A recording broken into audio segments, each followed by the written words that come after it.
remakes are weird because on one hand you want it to be different because it's sort of like, well, if it's the same, what's the point of remaking it? It's completely pointless. And then if it's so different, what's the point of calling it Halloween?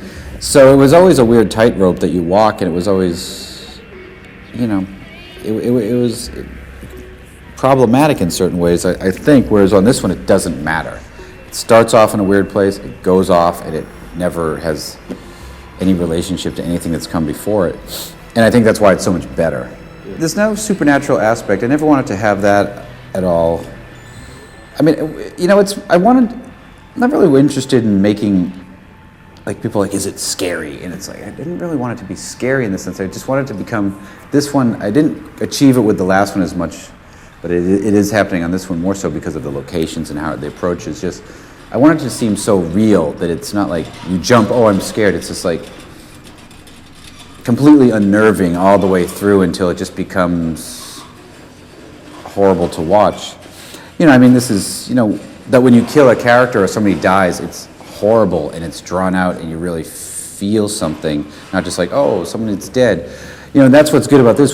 There's fewer characters, and the main thing I like about coming back to it is we don't have to establish who these people are. We know who they are, and we can now really expand upon their characters. If the last one we did set the template for the world of here's our people, but there wasn't enough, there was too much information I was trying to jam into one movie. Really, the first movie would have been better suited if it was just young Michael, because it felt like two movies because I originally conceived it as two movies, and I tried to pitch it as two movies, but they didn't want to do that, so it sort of became two movies jammed together, and it sort of felt like that, like it's halfway through the movie, it switches to like another movie.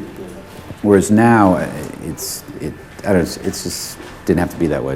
If you're going to make a movie about Laurie Strode, like, what is really the effects of if that was real? If one day you woke up in the hospital and they go, oh, by the way, someone murdered your parents last night and all your friends, and the murderer is your brother. Like, what would what would the psychological ramifications of that be? So that's really because, usually they just go, oh, okay, 6 months later, and she's kind of back to normal. So that's why I jumped ahead 2 years later, and Laurie Strode comes into the movie, and she's just a wreck. She's like, a totally damaged, up person, and starts low and sinks lower through the whole movie because it's like she's becoming, I thought, what I found interesting about it was the final frames of the last one where you feel like she's snapped. Yeah. And, she's related to Michael Myers, so I figured, like, okay, she's got that same gene, and you see her start unraveling and losing her mind through the whole movie, and that's what I thought was interesting, and that's really what it's about more than anything else. People's opinions and things are so funny because, I know what I like and what I don't like about something, and even no matter how much someone says they love it, if I don't like that aspect of the movie, I still don't like it, even if it's what they like. And fans all say exactly the opposite of each other constantly, so you can't gauge anything because exactly what one person loves, the next person says is absolutely the worst thing in the whole movie, so that is completely confusing.